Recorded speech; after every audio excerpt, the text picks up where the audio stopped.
probably get started. I'll go through the roll call by community here, and if I don't mention you and you're here, just say so. So Amherst, Natasha Kipfer. Brookline, nobody's present. Hollis, Joan Cudworth.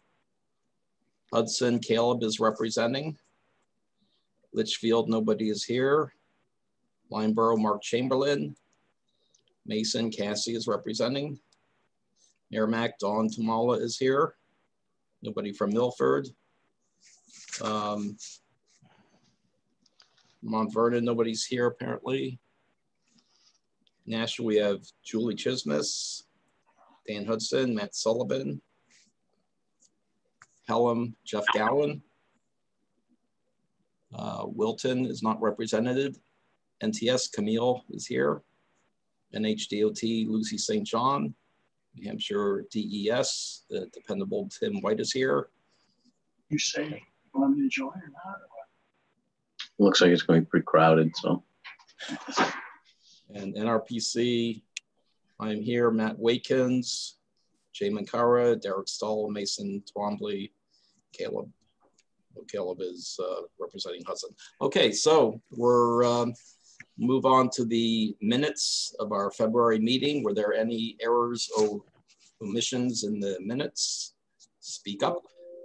We will make the corrections. So if there are none, then would recommend that we approve them and would entertain a motion from somebody. Greg, I'll make a motion to. A second. Okay, anybody who needs to abstain from the minutes or objects to them, just let us know. Otherwise, I will declare them to be approved. And so let's move on to our guest speaker. We're going to be talking about gravel road maintenance. So Russ Lanoy is with us to discuss the various issues involved in gravel road maintenance. And I'll just turn it over to Russ. All right, can we share screen here so you can see my slides? Absolutely.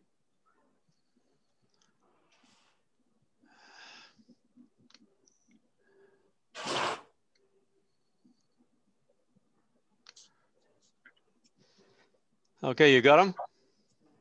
Nope. Okay, what have I got to do on this end? You can hit the share screen.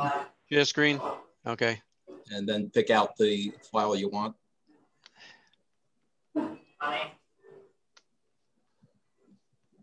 Yeah, I usually try and set this up ahead of time, but. So you hit the green share screen button at the bottom there. Yeah, I got that. Now I got to figure out where the hell I put these things. It's actually on my screen. Yeah, then it'll show a bunch of files you can hit. Do you have two screens, two monitors, or one? Just minimize your Zoom screen, and then you should be able to see your presentation, and then you can go back into full screen mode. Well, I just clicked on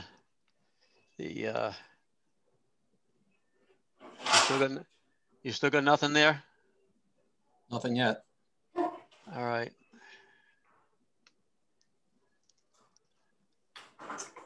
There it is. Okay, you got It's a little chilly. That's why I figured I didn't want on my heavy coat. I wore this morning. It's like 20 something. I think I would have been cold if I didn't have my sweater. I think I would have been cold if I didn't have my sweater on. Especially, I said I would have been cold. okay, you got it there? On, especially pumping gas. Perfect. Yep. You got this first slide that says dirt road? Right. Yep. I hear other people there. I don't know whether they're responding to me or you. So you've got the first road that says dirt road. Yep. Your presentation is up. Okay, good. This dirt road is on Squam Lake. They have a bunch of roads around there with some funny names like Dis Dam Road and To the Dump Road. I thought this was appropriate. About a year ago, 2 years ago, actually, Sam Evans Brown from NHPR came up and talked with me about the current subject. And I just happened to notice this morning that I live on the town line, Conway to Madison, and Madison Road just got posted this morning because it's about 100 degrees on my sun porch this morning, and the mud is coming on strong. In case any of you got a chance to hear that. I got my associate's degree in soil and water construction technology back in the late 60s at the Thompson School in a program that unfortunately now has been canceled. But I've cut my teeth working on places like this. This is a local development with 140 half-acre lots on terrain that All States Asphalt would not send their truck out to calcium chloride roads. This is the kind of stuff I've had to deal with for years. And every once in a while, there's a twig sticking up out of the road, something buried there. Well, this is what I got dug out last year. It was a little more than a twig when I got there. So I'm sure none of you ever have any of these problems with your roads. So to the subject at hand, which is what had really brought this workshop to light, is runoff and what happens with runoff. And I noticed as I was getting into this thing that you apparently had Amy from DES talking about phosphorus. That's the subject when I talk with Camp Road people. That is the subject at hand. This is one of the roads that development I spoke about, and the runoff from that road and what it looks like in a heavy downpour. Actually, this I think was August. It wasn't spring. And this is what happens to the body of water that my kids, well, used to swim in when they were home, and what that looks like after a storm like this. Unfortunately, it's still a pretty good shape, but we're doing a lot to keep it in good shape. Roads. Dirt road should look like a house. Strong foundation to provide support, a roof to shed water to keep the inside dry. How strong should it be? I'm not sure I found it where I heard this, but they figured that one big truck is equal to 10,000 cars. That's an 80,000 pound gravel truck. It weighs a whole lot more than my Impreza. Road base has lots of coarse aggregate, stone or rock for support, a minimum of fines to keep water from wicking up or turning it to mud as it does this time of year. The road surface, a lot of small aggregate, a lot of small stone, provides strength with the shape that locks it together and sufficient fines to bind it that will lock the stones together to keep the stones from moving around. Here's a question that comes up quite often. Does an unpaved road return more water to the ground than a paved road? A lot of people have an idea that it does. In fact, the proper combination should provide a strong and stable crust that will form an impervious roof to our road. A well-designed, well-built, well-maintained gravel road shouldn't let any more water through it by design than really a paved road. Now, I've been doing workshops all over the state, and I hear all kinds of names for different aggregates that people are using. Ledge pack is a very common one. Hard pack. Somebody said knit pack a couple of years ago, and that threw me for a loop until I realized that what they meant was KNIT. So the stuff apparently knits together. Quinpack, I think I've heard from folks down in your area. Crush bank run gravel is the old standby. Rotten rock is something we have up here. And recycled asphalt is coming on strong as a favorite by a lot of folks, but I'll tell you why I don't like that. This is our local pit up here in Conway. It's Coleman's Pit. It's a huge quarry. It's a Concord granite. It's the hardest granite in the state. They drill, blast, and break it up into small pieces and have a three-quarter crushed gravel that is pretty much everything I use now on all the roads I've been doing. Recycled asphalt pavement, as I say, that's been coming on strong. But the fact is that it doesn't have fines in it by design. The asphalt is what holds it together.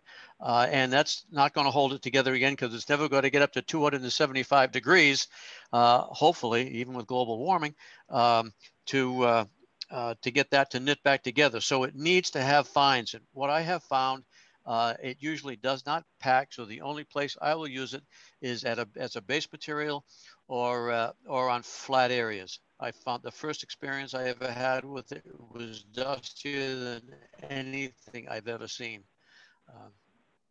Remember this is from one of these gravel workshops that I went to 30 years ago. Dirty gravel packs, but does not drain. Clean gravel drains but does not pack. So we want clean gravel in the base, dirty gravel on the top. Now, probably most of you have been to one of these seminars at Pete Coughlin coined this years ago from the Maine Local Roads Association. Drainage to keep the water out of the base of the road, get the water off the surface of the road, and to get the water safely away, because water is the enemy of the road.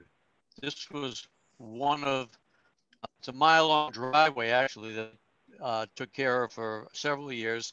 And this was the first spring that the people ever tried to live out there. The previous owner had just snowmobiled in, and this is probably why. So the technique we use to get water off the surface of the road, because that's what we're talking about, is a crown. And that crown is supposed to shed the water. The problem with most crowns is that they are shaped rounded, and in the middle, there's twice as much traffic as there is on either side, because that's where almost everybody puts one wheel, is right in the middle of the road, and that's where the road is the flattest. The first time I saw one of Ernie Danforth, some of you may remember that name. He was the grader trainer for the New Hampshire T-Square. First road I ever had a chance to see that he had done. I looked at it and wow, I've never seen this before. And it dawned on me what he was doing, treating each side of the road as a separate, completely separate shape, and bringing it to a point in the middle so there's no place for that water to set. That's just what happens to a road with a rounded crown. The potholes down the middle.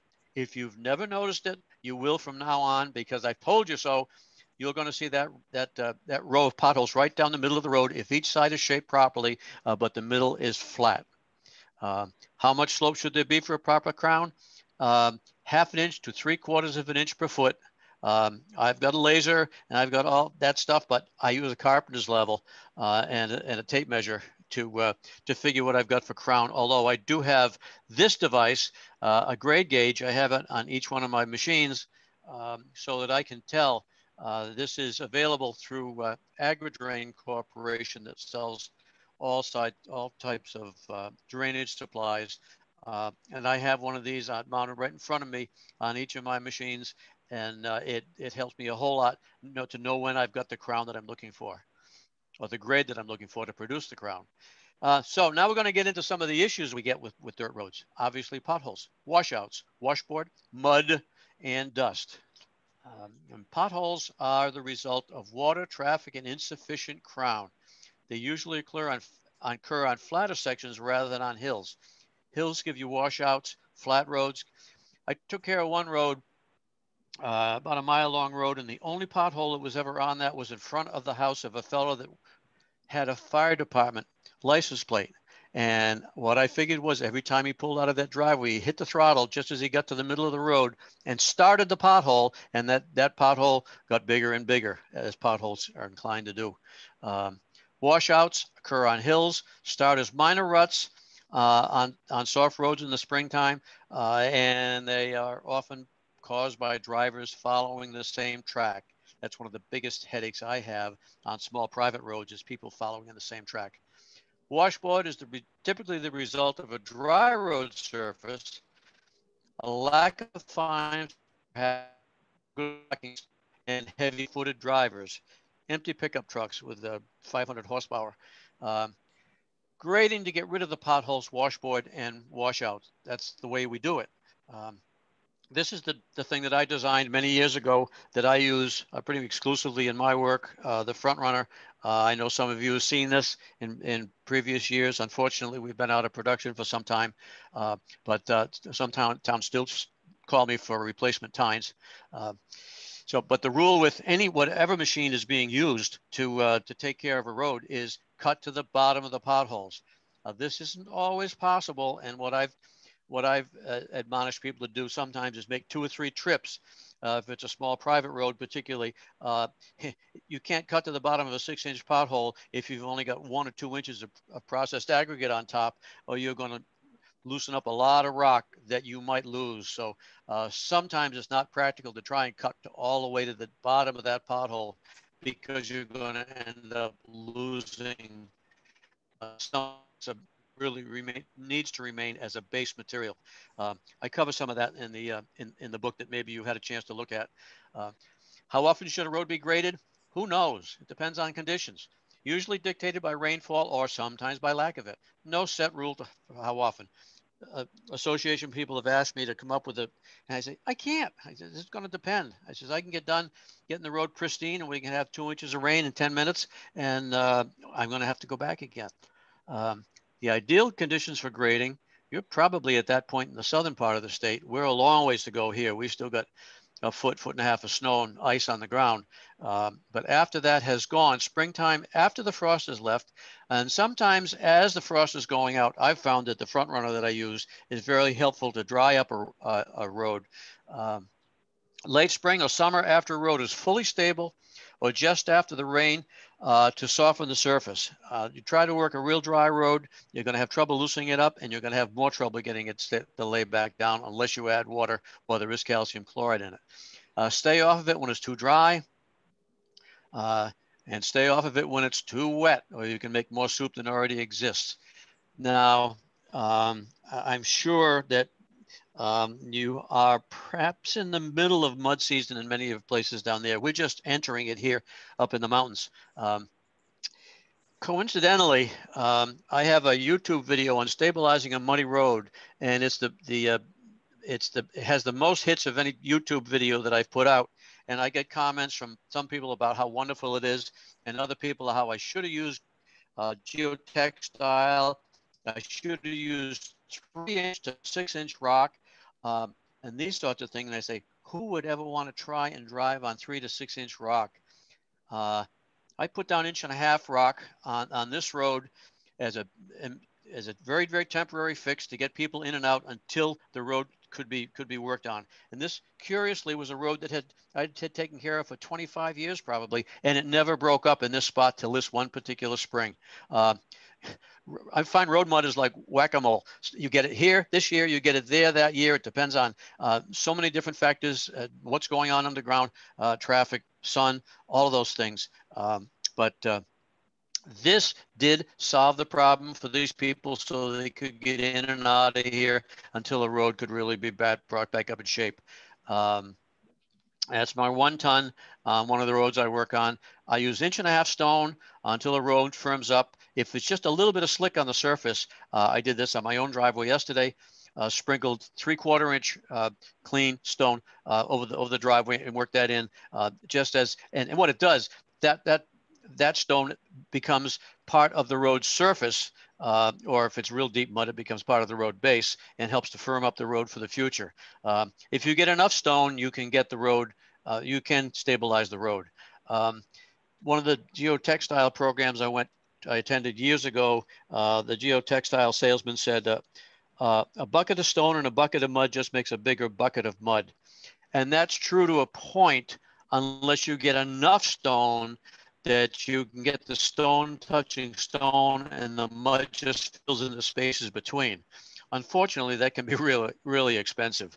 On a few muddy spots on a development road like I take care of, I will use the stone until the road firms up and get people out and then address it, perhaps with a geotextile. I'm sure most of you have been schooled in geotextiles. I first started using them about 1992 because of what I saw in the T-Square publications. One report, a layer of geotextile costs about the same as 1 inch of gravel. Very, very cost effective. At first, we were only using like 4 inches of 3/4 processed over the geotextile, but I found that's almost impossible to grade without tearing the stuff up a few years later. So now 8 inches generally as a minimum over the top of the geotextile to give you enough to work without tearing up the geotextile. Trees are a wonderful thing, and people wonder why there's so many more leaves now than there were 50 years ago. Well, New Hampshire 150 years ago was almost completely barren of trees, and now most of these developments that I take care of, and I'm sure a lot of town roads, have a lot more trees that don't donate leaves to the surface of the road. This is what I use. This is a Kubota BX22 with 18 horsepower gas-powered blower, billy goat blower on the front, and a 4,000 CFM Harper Goosen blower on the rear, so I can make basically 2 passes at once because I have so many miles of road to take care of. And I have had a couple of towns rent this from me. Some towns have now gone out and purchased their own blowers. I know in the southern parts of the state, on the paved roads, certainly, a lot of the towns are actually vacuuming because you don't have any place to put them off into the woods like I do up here. I wish I could pick them up and compost them because I sell the compost. Greater berms are a problem, always have been, always will be. This is one of that big development road that I take care of. For years, there was a greater berm building up. The ditch is out here to the left, and the greater berm is here, and the water's traveling down the shoulder of the road. It's a simple, straightforward fix. You get rid of the greater berm. Something that is actually more of a problem for me now are ice dams on the edge of the road. This is ice here. The snow probably, before it started melting, was all the way in here. The water couldn't get out through this to the ditch, so it started taking out. This is almost the roadbed, not just the shoulder, but it's taking that roadbed shoulder out and depositing it downhill while the ice is keeping it from getting off to the side.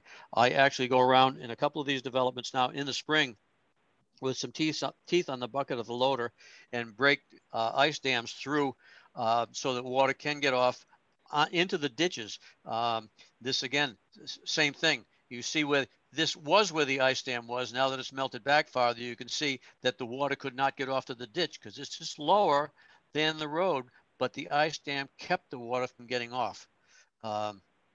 This was one of my developments, spring of 05. The big ditch back here that can handle all the water, but no way for the water to get back there. So I'm sure you've all seen these on a dirt road. Trip plows like your Fisher plows, and now your Boss and maybe some of the others dig in. The best solution of this I've found when I was taking care of a lot of driveways was to use the front runner in the spring. And I've had many towns use these in place of a snowplow in the spring when the snow is wet and heavy, sticky. This front runner will roll the snow off and mix just a little bit of gravel with the surface to make a good traction surface. Fall and spring, and sometimes midwinter when you get a thaw. Now, washboard. Talked about that. Heavy-footed drivers, well, whatever causes it, about the only way to get rid of it is by grading. But a way to prevent it is by the addition of a dust palliative service material like calcium chloride or magnesium chloride. I'm wondering what you folks are using down there. I'm still using calcium chloride wherever I can to help harden up the surfaces up here to save on maintenance, reduce the washboard. And as we know, it goes well beyond just cutting the dust. When you have enough calcium chloride, it pretty much solidifies the surface. And what they told me in Maine, where the roads in the paper company areas are so heavily stabilized with calcium chloride that the kids up there were burning rubber on the dirt roads. This is an all states asphalt truck. No, it wasn't. I think it was Shirtlift out of Maine. They're not doing it anymore. They're out of business. But this is a liquid application that I'm sure most of you are familiar with. Now, this again is a problem that I have on private roads, and I've seen it on public roads. I've seen it on my own town roads here where people are driving in the same track all the time. It's a little more visible here. Even though the road is plenty wide enough, people have the tendency to go here, and this is just starting that washout. If people could drive all over the road, that would be a solution, but try to get people to do that. I haven't figured out a way yet. Winter sand is becoming more and more of a problem for me because people who are coming up to this area are used to having their roads drivable, 12 months of the year, and they're not patient enough to wait until things can settle down a little bit after a storm. So consequently, we get a tremendous amount of sand put on these roads. And what I found with winter sand, as things are melting, the sand is loose. It will start a little bit of a rill erosion that'll eventually cut into the gravel surface below on the hills. Sand washes off into the ditches and it fills culverts. And if it's not removed and you do grade, you're working that into the surface during grading, and that sand is just going to help to destroy a good packing gravel on the surface. Paving is always an alternative, but I warn people, if you're going to do it anywhere, do it on the steepest hills, but you've got to have a strong base, you've got to have adequate drainage, and the road has to be ready, or else you'll get this. Every picture you see is a picture I've taken during different operations, but this is a couple of places that I have seen as I'm going around the valley. This is my favorite one. This happened a couple of years ago. That's pavement that is less than useless at this point, needs to be ground. I'm not sure exactly what they did to resolve that, but I know it's not pavement anymore, at least not in that section. Now, we're all facing an increasing development, which brings more traffic, it brings more stormwater, and it gives us fewer places to safely dispose of it. If you haven't heard, this is a startling figure. 1 inch of rain on 1 acre is 27,000 gallons of water. Roofs and blacktops, even on a sunny day, they'll get a thunderstorm in the middle of a sunny day. That the heat on your roof or on your pavement is going to get transferred to the water and carried off into the lake. And from what I hear, fish don't like hot water. This is fairly extreme. This was a class 6 road in my town that, by the way, there's a hat in the middle of that to give you an idea of the scale. Yeah, there's a hat there. I don't know how many hundreds of yards were washed out of this, but this was in my town years ago. And if you saw the picture of that pond at the beginning with all the color in it, this is where all of the fines from that road, whatever was in there, and there were fines because this is a glacial till soil rather than outwash soil. So there are plenty of fines, and those are long gone down into the pond below. For those of you that are associated with lakes, New Hampshire Lakes Association is very active. Had me do a webinar last spring that's still available if for any of you folks who might want to have a look at it. It's quite a bit longer than this. I go into a lot more detail. Still not as detailed as the workshops that I do. When I do one for a road association, I did a couple of years ago. I think Alstead and Ringe. I managed to get them on the same day. They're 3 hours from me. But I did them for the road associations down there. And of course, they always bring their pet peeves. So we have to try and look at those. But this is a webinar through the New Hampshire Lakes Association. And if folks in your town have some questions that you think might be able to be answered by some of the information I'm providing, the Ditch in Time is available free on my website. I was selling it for a while, but I thought it's going to do a lot more good just putting it out there for people to see. So that's the Ditch in Time, and that's on the website, downloadable, or you can see it on the website. There's a lot of pages, over 50 years of mucking around in this stuff that I've tried to put in print to help folks. So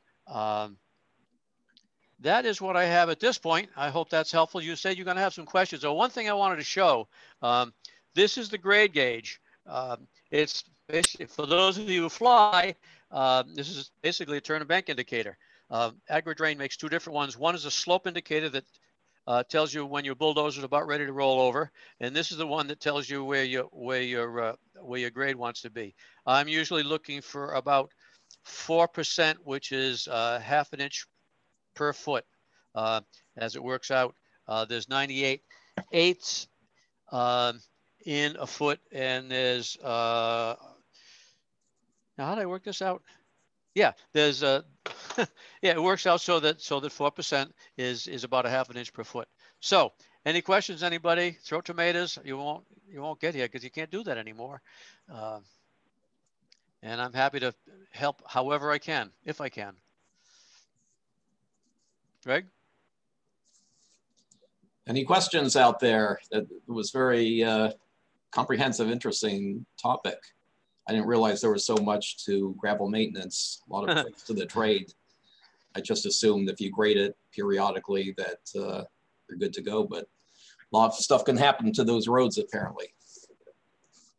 I have a question. One point I'll make. Go ahead. Oh, I'll let you make the point first.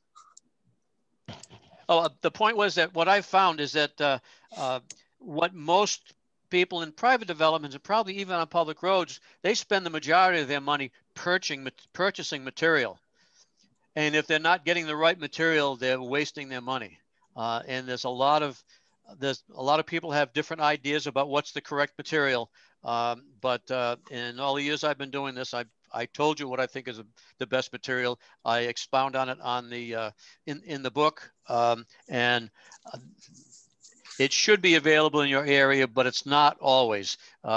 Crushed bank run gravel was the rule for years, and that's not nearly as effective as a good crushed ledge material that has very fractured rock that will lock together.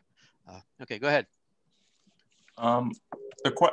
So is a gravel road, like in terms of a lifetime or long-term maintenance cost, how is it compared to a paved road?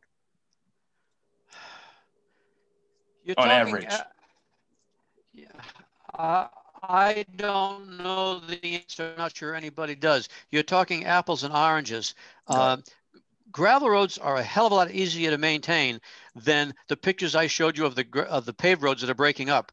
There are places that are turning their paved roads back into gravel with the proper shape and calcium chloride, so that they can be maintained. As you can't maintain. What do you do with an alligated paved road? It's useless. So I'm not sure anybody can answer that question. If somebody can, I'd like to hear it. But I have heard that some places are turning pavement back. The roads on that development that I showed you with the 140 lots, those were paved at one point, but they were paved with just a penetration coat. So it was a very thin layer. It didn't hold up. So now if I'm working them every once in a while, I'll see that layer below, but I can maintain the gravel. I can't do anything with the pavement. Got it. Thank you. Does that help? Or just muddy the waters, as it were?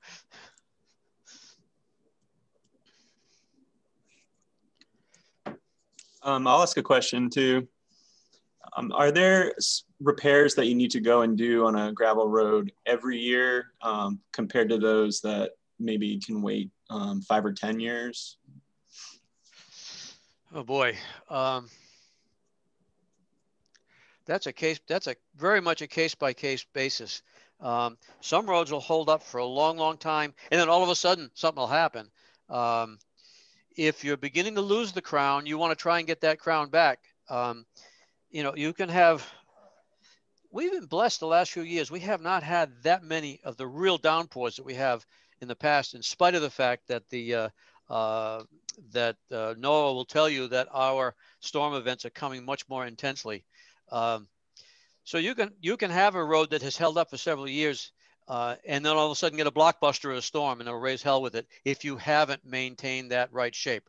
I don't know as that goes anywhere towards answering your question, but you've got to maintain that shape, and it's a lot easier to do it before than it is to bring it back. So, if you're going to be putting in the town of Conway here, I live right on the town line. I've got a picture from my barn of a guy standing in the middle of the road directing traffic when the paving crew was coming up from the Conway side and the grader was coming down from the Madison side, and he was scratching his head. Who do I say to go where?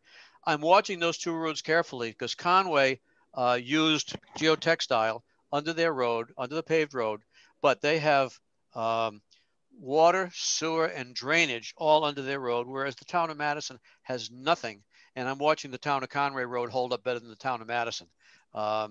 Madison did not use a geotextile. They just put in a lot of about $40,000 worth of fairly coarse gravel. But if the geotextile would be a long-term thing, Yeah, that would be something you might do in the long time. And again, another factor that's involved here is development on these roads, because, you know, most of the places that I deal with, I've got another few houses to deal with every year. I've got my people putting more out on the road. So you let things go over the long term and you go back and say, oops, where did those 5 houses come from? So I'm not much help, am I?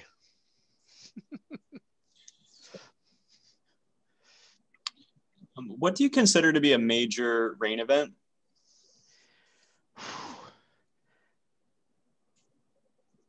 I lived under the rain shadow of Mount Shikarawa for 10 years. One night we were picking up trash and it rained for 10 minutes. There were 3 inches of rain in the bottom of that barrel. That's the one I quote as a major rain event. You know, an inch of rain over 24 hours is a nice gentle rain. A half an inch of rain in 10 minutes is going to do a hell of a lot more damage. So it's not just the amount of rain, it's the duration, how quickly that comes. And again, this depends on, you know, on this development I showed you there. They're all steep grades. I pretty much have to go back there after every intense rain event and fix the rill erosion before it becomes gully erosion. I'm trying to keep that road to sheet, and that's a point I probably should have made in the presentation. My goal is to keep that road, and this probably answers the question, your question from before also, is to try and keep that road sheeting water and not allowing it to rill and gully. Those are the 3 steps in erosion: rill or sheet erosion or raindrop erosion, then rill erosion, then gully erosion. So I pretty much have to go back after every one of those storms, or the next storm is going to do major damage. So, you know, the mountain's hopefully a little different than what you have down there, because we do get some thunder bumpers up here, but and it can rain an inch up here in Madison, a mile from Conway Village, and Mount Conway Village will be bone dry. There have been a lot of those kind of cell activities that have gone through. So you could live at a town where you get hammered in one section and not in another. So you've got to be vigilant to pay attention to those rain events, especially when those cells come through that can really do some damage here and there.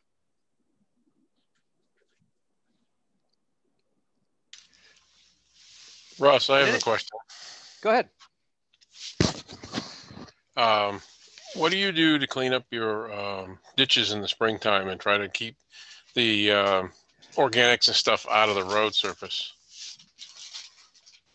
You know, in other words, you know, you have leaves and that kind of stuff building in, and you have to pull it out. No, I try like hell to get rid of those leaves in the fall before they get weighted down with snow and a couple of inches of winter sand. Unfortunately, it's not quite a whack-a-mole game, but you're playing footsie with the snow. When the oak leaves are still on the trees and you get 3 inches of snow, you're pretty much done for the season. The oaks and the beeches particularly. Once in a while, I can get the developments all taken care of and get the leaves. What you didn't see in that slide, perhaps, was at the end of that chute on the back of my tractor, there's a piece of a rubber tire that aims the chute down, so that I can clean a ditch out pretty much to bare, right down to the riprap or the years of winter sand, whatever, if I can get it at the right time. If I don't, then yeah, it's a problem. I can try and get some of it as much as possible when it's fairly dry. But what I use is I have a 4-foot blade. I show it in the book. I have a 4-foot blade that I pin onto the bucket of my backhoe, and I can work my way along with that. There's a creeper function from the operator's seat, and I can work my way along and do several hundred feet of ditch an hour, cleaning that crap out, pulling it up on the road, and then raking out what I can to save and finding a place to get rid of the rest, or loading it up and hauling it off to a safe place. But that's how I deal with that. First is to try not to let it build up. And secondly, if it has built up, especially for a few years, I'll try and get that organic stuff in the road to me on a well, what we would call camp roads if I were in Maine. Organic material on the road is not a bad thing. It's a good thing. It helps hold the road together. Grading usually will get rid of it, and that's why you'll see in the book, you'll see that I show how effective the tines are at separating that stuff out from what the material I'm trying to save. So I don't know if that answers your questions, but that's how I do it.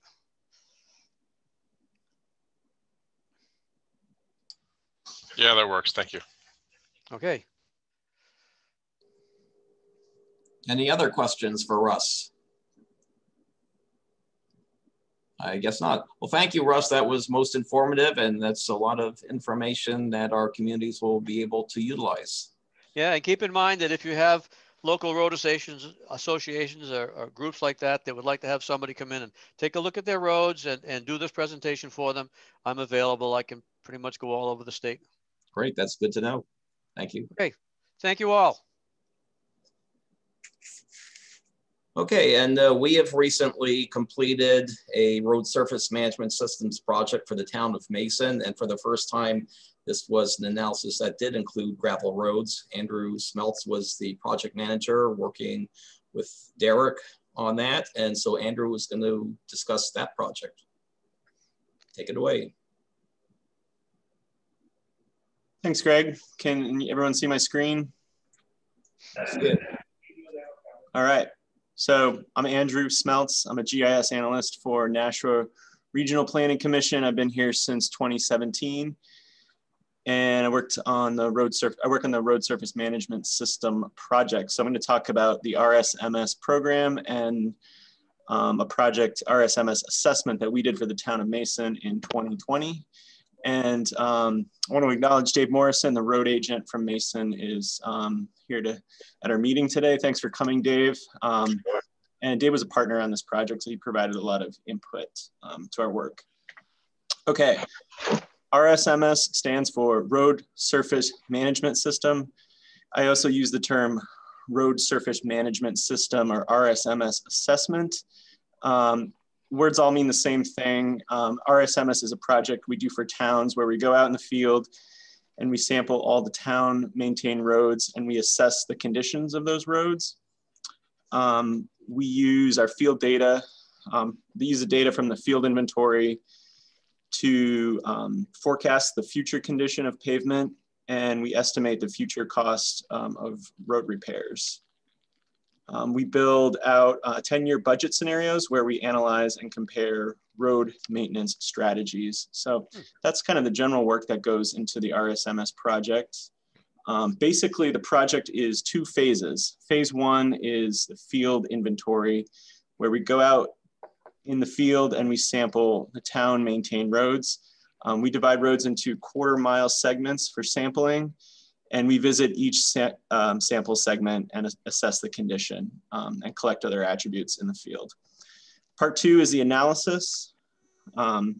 We use a web-based software system to model the future pavement condition. And we incorporate the cost of pavement repairs and build a 10-year budget. And that's the second part of the project, the analysis portion of the RSMS. So RSMS, two phases, two-phase project. The goal, well, I should say that roads are essential to every community, and they are usually the town's largest financial asset. The goal of the RSMS is to give you data and information that will assist management decisions and ultimately protect the investment that towns have already made in their roads.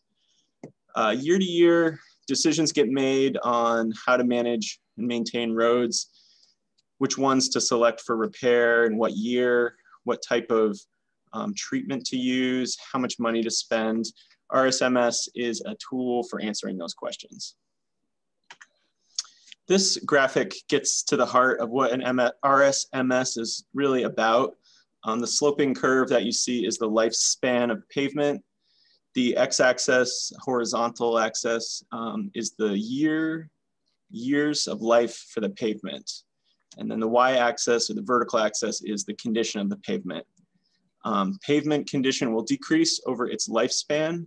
The lifespan here is 20 years, but we know that pavement can sometimes last a lot less than 20 years. But the important thing to note is that during the first 75% of pavement's life, the quality drops 40%. And then shortly thereafter that point, it's going to drop another 40% in a matter of years. So that point at which the curve gets very steep and the condition starts to rapidly deteriorate is a critical point because maintenance that's done before that point is 6 to 10 times cheaper than maintenance done afterwards. So that's the gist of it. That critical point is important for managing roads because the condition is going to get really poor after that. Okay, phase 1, inventory. That's when we go out in the field, out in the roads, I should say, and we assess the condition of town maintained roads. And we collect other attributes like the width of the road, the shoulder, and we stop the van at each segment and we get out and sample. So in the past, the NRPC RSMS has included only paved roads. The entire project was paved roads. This year we added an inventory and a field assessment for gravel roads. We didn't do forecasting analyzing cost associated with maintenance and forecasting the condition of gravel roads. And the reason is because a lot of what Russ just said is it's a very case-by-case basis maintaining gravel roads. But the big picture, the inventory analysis gives to the town information about what the condition of their roads are and where they're located. So we gave them some information, but not the level that we do for pavement. Pavement is a little bit more in depth. Okay, this is how we assess paved roads. So we look at 3 different types of pavement crack, and we look at other defects. We assess the severity of the defects, and we assess the extent of the defects. So we say, how bad is this defect, and how much of the segment does it cover?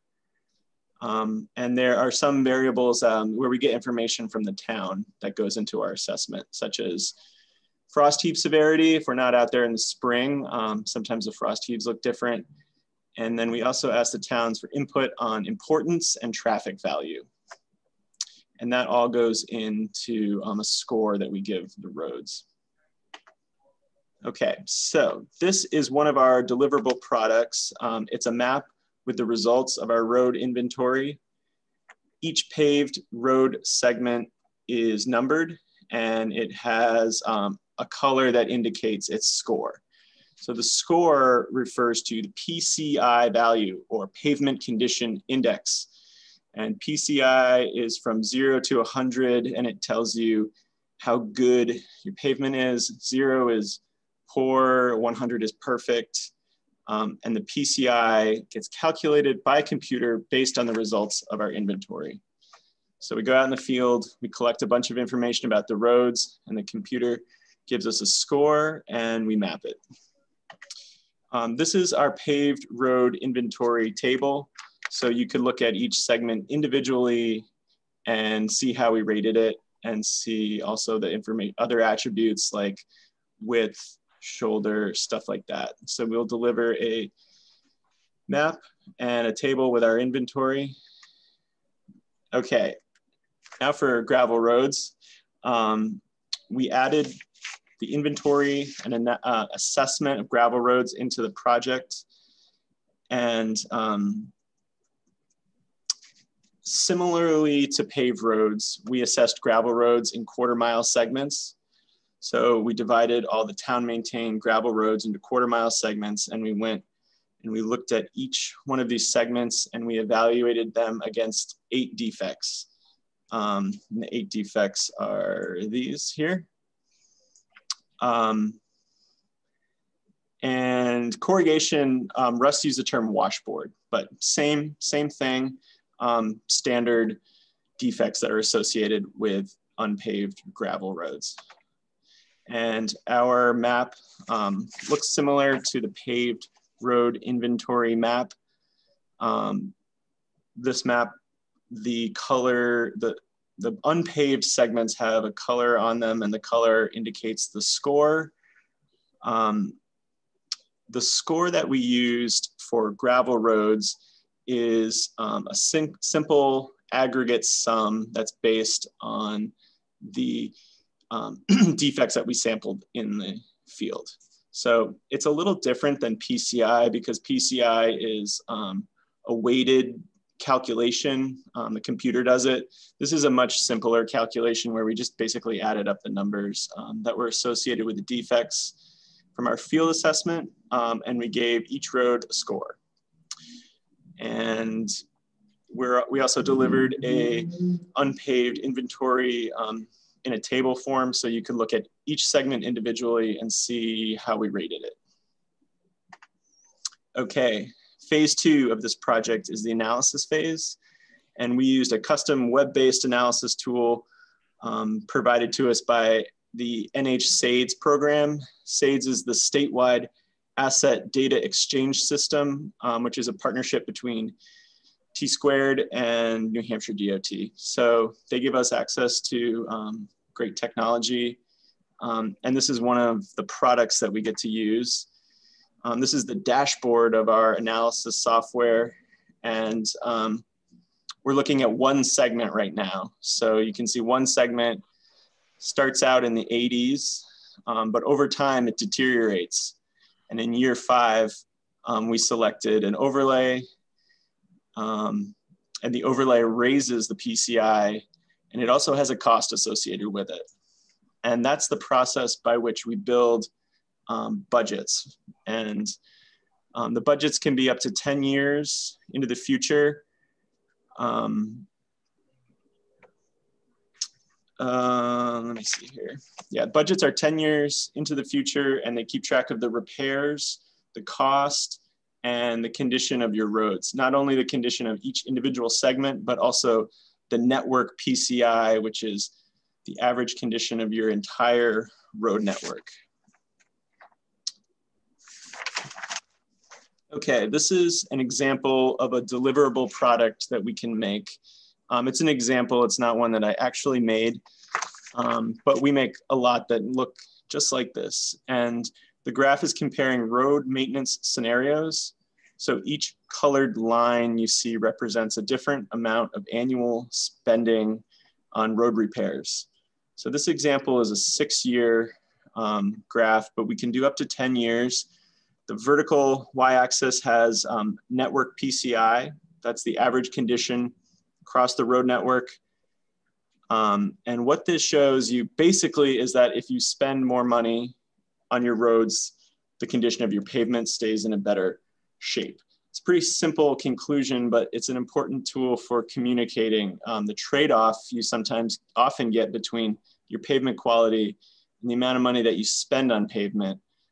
That's a trade-off, and it needs to be communicated to the general public, maybe a select board audience, and this is a tool for doing this. And let's see, this is something I just learned about. It's called the network approach concept, and it's a new type of analysis that I've just learned about it, but I'm gonna be using it in the future for my RSMS analyses. And the concept assumes that sort of each mile in your road network, every year, it ages 1 year. And it also assumes that each repair that you do gives your road a life extension that's associated with that repair. So for example, if you pave 1 mile of road with a full depth reclamation, you earn yourself another 15 years per mile. So that's the idea behind this, is to get the highest miles preserved per year.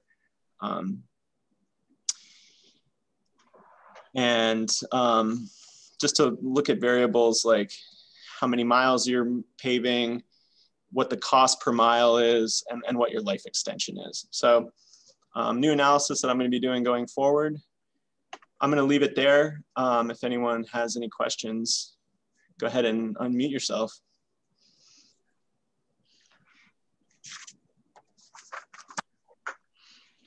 I got to say that the selectmen were very happy to see this report. It's projected out at 2 different costs, what we do spend now, and Andrew did a proposed, if we spent maybe another 80,000 or something, we could maintain the money we're spending now. We have that downward PCI. So it was good for the selectmen to see that. And we're putting it on the town website so that people can understand it. Because usually you have a bad road that's really bad, and we have chip sealed a road that's in pretty good shape to try to keep it in pretty good shape. And the people say, why did you do that? That road was fine. But when you explain that you're trying to keep your good roads good longer, oh, I get it. But when you're driving on a road that's all potholes and they just figure that you should fix that road, and you never catch up if you just try to keep fixing the worst one first. So it's a good plan. It helps. Thank you, Andrew. Yeah, Dave, I also wanted to say that a couple of days ago, I got all this information from all states about the network approach concept, and I've sort of started plugging in some of the Mason data to try to get a handle on some of the questions that we were discussing earlier, which is, like basically, is it better to wait a year? Is it better to break it up into 2 years? This is just sort of one way to go about answering those questions. So yeah. I'll be following up with you on that. Great, thank you. Okay, if there are no further questions for Andrew, then I'll wrap it up with the sales pitch. We have done 5 communities in the last several years, so we are entertaining proposals from communities to do RSMS, and the first to respond, we do you for free in the spring, and second community to respond still gets it free, but you have to wait till the fall. So is there any interest out there that you'd like to let us know today? We can sign you up. Otherwise, we'll get back to you, and we hope to continue this process as everybody seems to be benefiting from the RSMS project. And again, I reiterate, it's free, all paid for with federal and state funds. Greg, this is Mark. I actually have a selectmen's meeting tonight, and I think we'll discuss that and maybe get back to you. Excellent. We'll look forward to hearing back from you.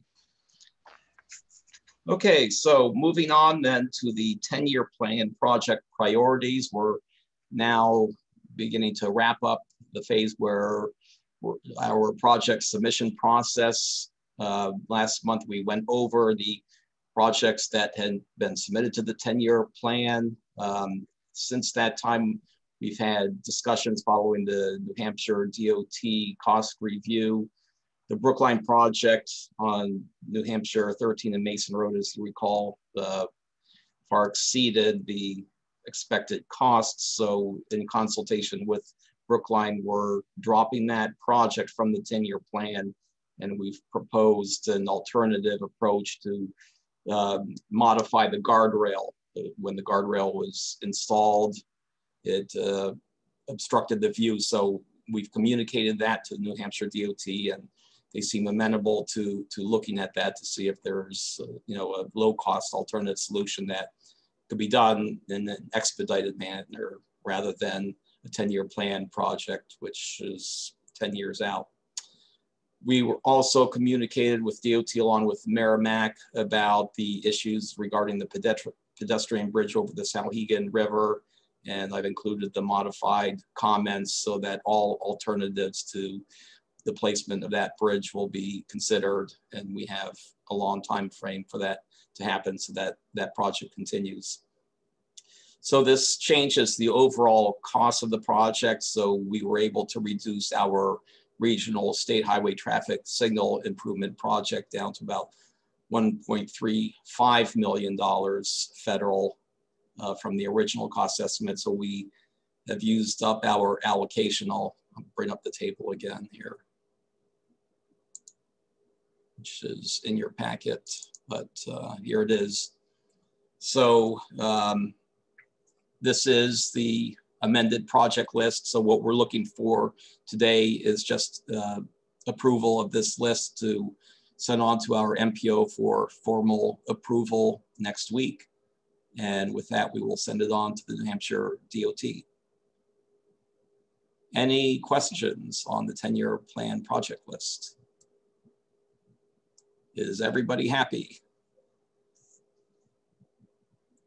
If so, I would entertain a motion to recommend to the MPO that they approve the project list.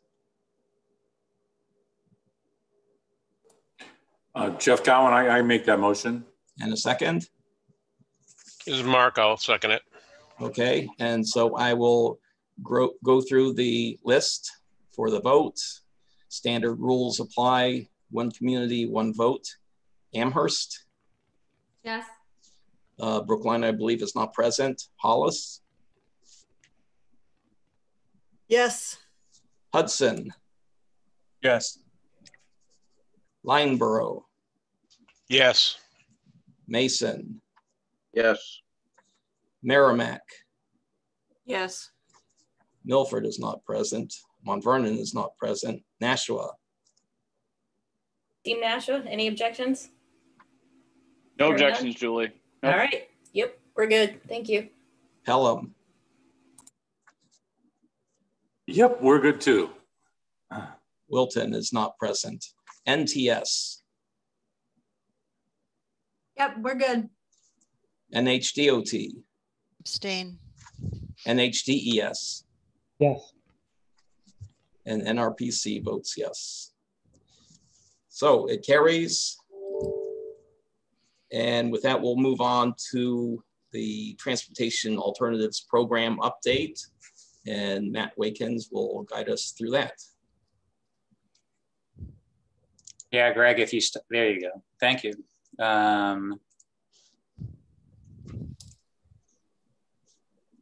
Here we go.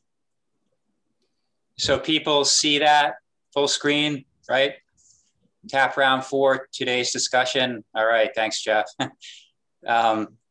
So I just have a total of 4 slides, including this one. And what I want to talk about is the scoring and ranking process of the applications, a review of their criteria, and then the timeline that we're working under. So we're using the same process as we've used in previous rounds. There's some minor kind of COVID-related adjustments, I guess, but same process. We are going to, we want to use a project scoring subcommittee that in the past has been a 3-person subcommittee of TTAC members who are non-applicants. So from towns that don't have skin in the game, I guess you might characterize that. So that subcommittee will take the applications and they'll score them independently using the established criteria, which I'll talk about in a minute. We're going to do applicant presentations at the April TTAC meeting. We want to try to keep them to 5 minutes per presentation, so there's time for some questions. There are, as far as we know, there are 7 applications because there were 7 letters of intent provided. So as in previous rounds, so TTAC members, including that scoring subcommittee, are going to see those presentations and then they're going to rank them 1 through 7. And you know, in the past we've used a sheet of paper with a table and everything, but this time we'll do that electronically. And at the moment, you know, what we're thinking we'll do is, you know, we'll have a link probably in the chat box, you know, to our the platform we use for surveys, and and we'll do that ranking.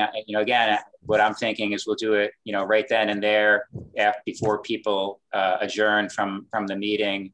And I'll note that as in previous rounds, there'll be, one vote per community. So I want, communities that have more than one representative. So maybe think ahead or similar to like we did today. It seems to go pretty smoothly, but in any event, that ranking will be one vote per municipality. And then, and you'll see in the criteria how this works out. The rankings, that ranking that we do that day will constitute 10% of the total score for each application. So after the TTAC meeting in April, the scores will be compiled. So so staff here will compile this subcommittee scores, incorporate the TTAC rankings into a spreadsheet we have, and so we'll have those rankings, and then shortly thereafter we'll reconvene the subcommittee, just so they can see the final results, and because they'll have the most intimate knowledge of these applications, they'll review those final rankings just to make sure everything seems to make sense, type of thing. And again, we've done that in the past. It seems to work fairly well. After that, we will forward those the summaries to the NRPC Executive Committee, who will endorse those final rankings. And then we'll submit those rankings to DOT, and then DOT does their own scoring process. So one thing I thought about, and maybe we'll do, wasn't prepared to do an action step today, but so the TTAC, in April, you'll be able to see the projects, you'll be able to rank them, but you won't see the final scores immediately. And so I think at that point, we'll probably have, a resolution that the TTAC supports the final scores. And we have done it that way in the past, and we're on kind of a tight time frame here. So that's one of the reasons for that. So that's kind of the general process. I wanted to talk about the criteria, which are they're the same as last time, and we did a couple. We adjusted some of the weights, and we want to make sure that's okay with you guys. We basically wanted to, if you look down at the bottom, we wanted to up the in the past, the TTAC ranking was only 6% of the total score, but we always felt a little uncomfortable with that, and we wanted to add a little more weight to the TTAC ranking. But anyway, circling back to the top of this table. So the criteria are, there's 4 main criteria: potential for success, safety, connectivity, and socioeconomic benefit. And potential for success. So that's, projects are going to be evaluated. They have to have, they have to be scoped, they have to be feasible, or they have to be fundable, or they should be. But that's the criteria that, you'll be evaluated on. And there are 3 sub-criteria under one. So 1.A is project support. How much support does it have locally? 1.B is financial readiness. Have local matching funds been secured? Are the matching funds greater than 20%? That type of thing. And 1.C is feasibility, the degree to which a project is likely to be implemented based on factors such as the identified funding sources, maybe a cost-benefit analysis if you want to do that, engineering regulations review, that type of thing. Criteria number 2 is safety. That's the potential for reducing the number and/or rate of pedestrian and bicycle fatalities, injuries, including the identification of safety hazards for peds and bikes, like how they are going to be improved, like showing the improvement in safety. And there are sub-criteria. So 2.A is the potential to improve safety. So how does that project, what is the project likely to result in a reduction in the number and or rate of pedestrian and bike fatalities and injuries? To what degree does the project eliminate those safety hazards?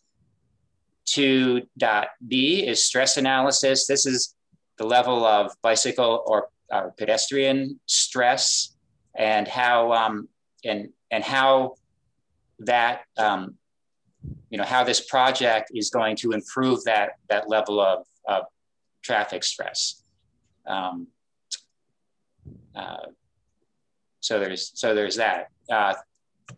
Criteria 3 is connectivity, and that's facilities that serve larger volumes of population or are considered to regional mobility, provide key connections between economic centers.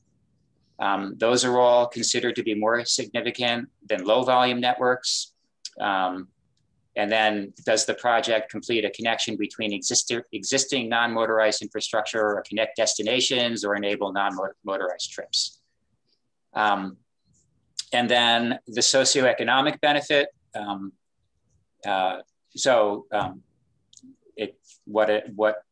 This is from, we've used this in the past. So an active transportation system should enable, healthy economic economy by creating a dynamic, connected communities, high quality of life,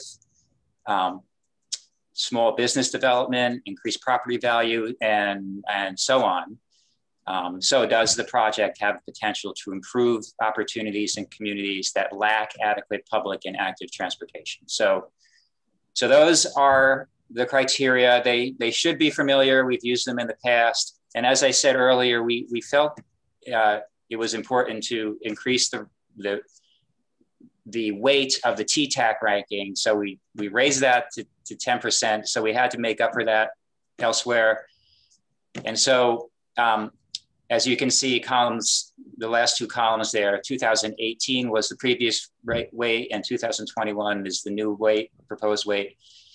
And so in potential for success, overall, we thought that was, that's a very important category, of course, they're all important. And, we thought that had the highest weighting in the past. So we took 2 points from there and went from 37% to 35% of the total score.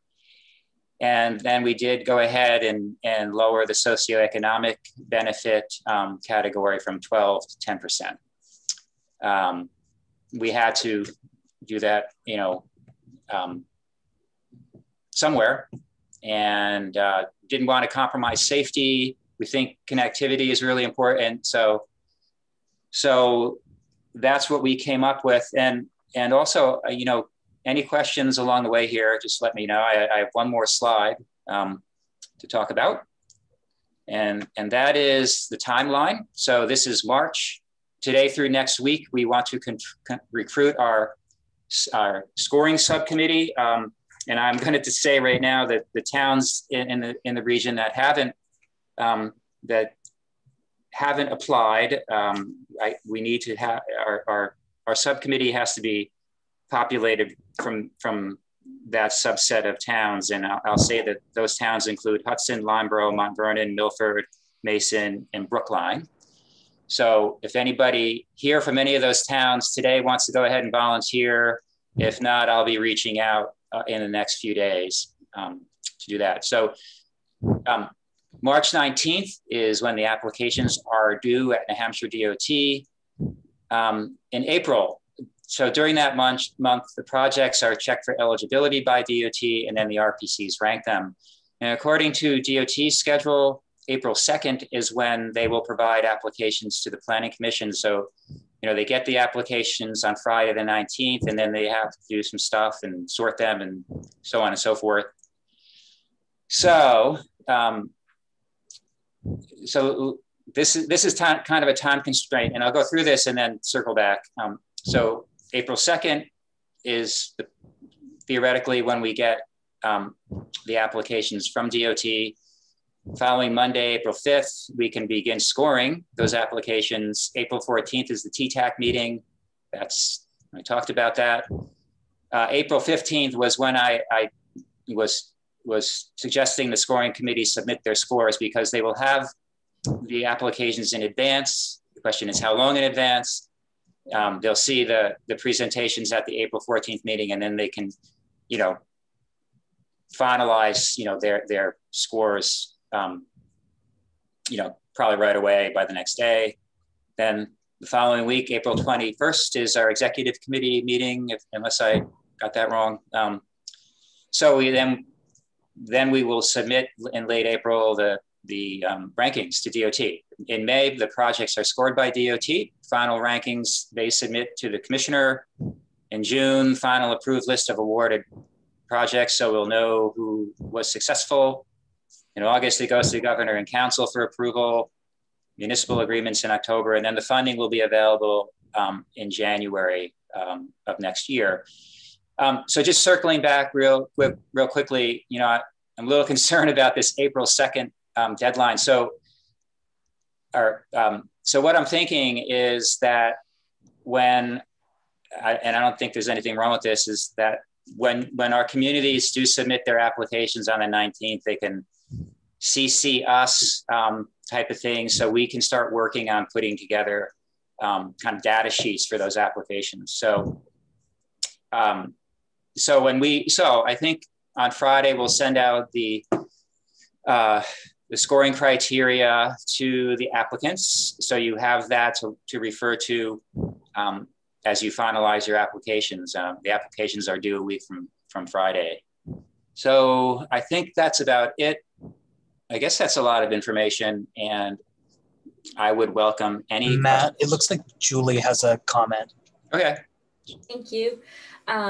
So we need to upload our application packets to an FTP site, so we can't CC you. Do you have another way that we can, because these packages are usually too big for email? Yeah. Everything that makes up the whole submission. So I'm wondering if you have an alternate way that we can provide you with our application materials. That's a good question. Haven't addressed that yet, but we'll come up with something. Julie, if everybody could just shoot us an email, and just very briefly, if you could, what the project is and the dollar amount. I think that one of the requirements, everybody is submitting a map. So if it's possible to just, attach a PDF of the map, that should be enough to at least get us going. DOT will be notifying us with all the projects once they're submitted. Okay. I also wanted to thank you for putting the socioeconomic criteria back in. I think that is really important to these projects, and I appreciate that NRPC recognizes that. Thank you. Yeah, and just to follow up on that, DOT did eliminate that criterion, so they will not be including it. But to your point, we really did think it was important, and so we are including it locally. Yeah, and also following up on that, if you look at the application, it does not have a place to talk about socioeconomic benefit. So, and that's okay, because I think we haven't finalized this, but I think the metric for that will be, percentage of low income, percentage of elderly, percentage of minorities in a census tract. That, I guess, is what we're thinking about that. And that's not something, that'll be something that we, look up kind of thing from our data. But it's also a point that everybody can hit at in their presentations. Yeah.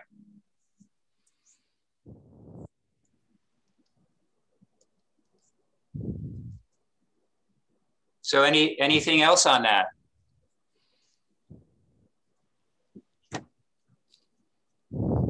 All right. So Matt, are you looking for a motion? I wasn't. Okay. No.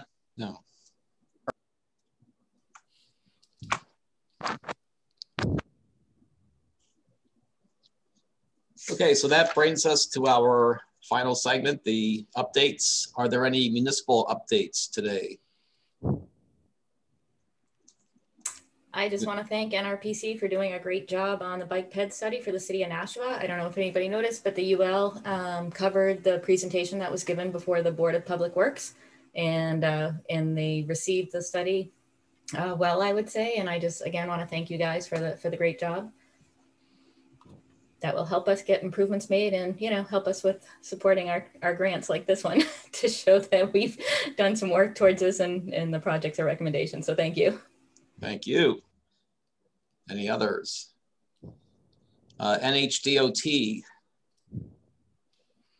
No, I would just comment that DOT conducted the webinar on the TAP, and if you have any specific questions, to direct them to Tom Jameson. So. Okay, Lucy, just one bookkeeping item. We've gotten the MPO approvals for our TIP and MTP update. All I need now is the commissioner's signature on the self-certification before we can put it on our website as official. I did send that to William several days ago, so if you could kind of follow up on that. And so that was you need the commissioner's signature on the self-certification. Self-certification. Okay. Shay signed it, so one signature, and we're all legal to go with it. Okay. Thank you. New Hampshire DES. Yeah, thanks, Greg. Just a quick update on the state clean diesel program. We just completed the latest round of applications. The deadline was on Monday, and we actually received 8 applications, which is another really, really good response to this program. I think I mentioned last month that in order to try and keep the funding moving, we're doing a rolling request for projects now that we're past the latest deadline on Monday. There's another opportunity for municipalities to submit projects by Monday, March 29th. So if you didn't have time to get the application in this time, there's going to be another opportunity. If you can get something in before March 29th, it'll be accepted. What we're doing right now with the 8 applications that we've received is reviewing them for completeness, and they'll be passed off to the scoring committee for further work with them. So once again, if you've got any questions on this program, there's lots of information on the DES website, or you can contact me directly for that information. Thanks, Greg. Thank you, Tim. I believe our federal partners are not with us today, so that will be the end of our program. I will entertain a motion to adjourn. A motion to adjourn. And a second. I'll second that. And unless there's any objection, I declare us to be adjourned. Thank you all.